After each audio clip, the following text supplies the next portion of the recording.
Does the government work for us or do we work for the government? If borrowing and spending money that we don't have and fighting wars of imperialism and killing babies in the womb make all of us weaker, poorer, or dead, why do we permit them? Tonight, the value voters and the kids in the streets lean libertarian. The Value Voters Summit usually draws the most socially conservative folks in the country. They are typically pro-life, pro-traditional family, anti-gay rights, pro-war, anti-drugs, pro-gun, pro-muscular government, and not concerned with privacy or personal freedom or with the government's costs. They were part of the coalition of Christian conservatives who voted for George W. Bush both times he ran for president. They supported his Patriot Act and its assaults on constitutionally guaranteed freedom. And they supported his wars, which he paid for by borrowing $1 trillion. Many social conservatives left the scene in 2008 when my Fox colleague Mike Huckabee, who was their hero, was defeated in the presidential primaries. They usually vote Republican, but only do so enthusiastically and in great numbers when the nominee is someone who shares their values. John McCain did not excite them in 2008, and many stayed home. They have historically been associated with big government, but with a conservative Republican version of it. They are determined to play a role in the selection of the Republican candidate to oppose President Obama next year. Some of them are Tea Party folks. Some are Reagan Democrats. None of them is libertarian. Last week, many of these social conservatives and their leaders met in Washington, D.C., and they invited all Republicans actively seeking the presidential nomination to address them. Each of the candidates spoke about their personal values, and with the exception of one of them, each candidate tried to press the buttons in the hearts of the persons in the audience that would allow those folks to identify with that candidate. With one exception, each of these candidates tried to agree with the conservatives there and avoid the subjects on which they disagreed. With the exception of one of these candidates, each actually claimed to be a social conservative.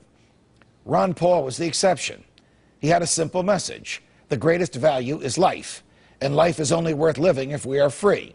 Thus, wars that do not keep us safe but needlessly destroy life and are wrong should be ended.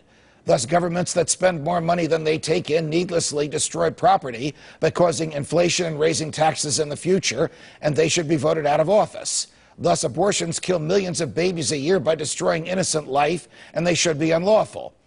I suppose that it's just for emphasis that we call a baby's life innocent, since all babies are innocent, and each of their deaths is a tragedy. This line of argument was a risk for Congressman Paul, who values life as the greatest good and freedom as essential to life. It was a surprise to your night watchman when Congressman Paul finished first in the straw poll taken among these folks. This is a crowd that has not hesitated to use the engines of government to bend folks to their will, and now nearly 40% of them are saying that Ron Paul is their guy. And this happened along with the following phenomena. Large groups of young people who are demonstrating in major cities across the country are now cheering when some in their number begin to chant, "End the Fed," or "No more war." They've begun to recognize that, as evil as it was for the federal government to give money to bail out the government's friends and banks and other big businesses, it was the Federal Reserve, the only entity in the land that can lawfully print and give away cash, that enabled all this to happen. And as fruitless as the wars in Iraq and Afghanistan have been, the Fed has financed them, and it has cost us all a fortune. And these young folks, who sometimes want something for nothing, do understand that the brand of capitalism that we see every day, corporatism, isn't capitalism at all.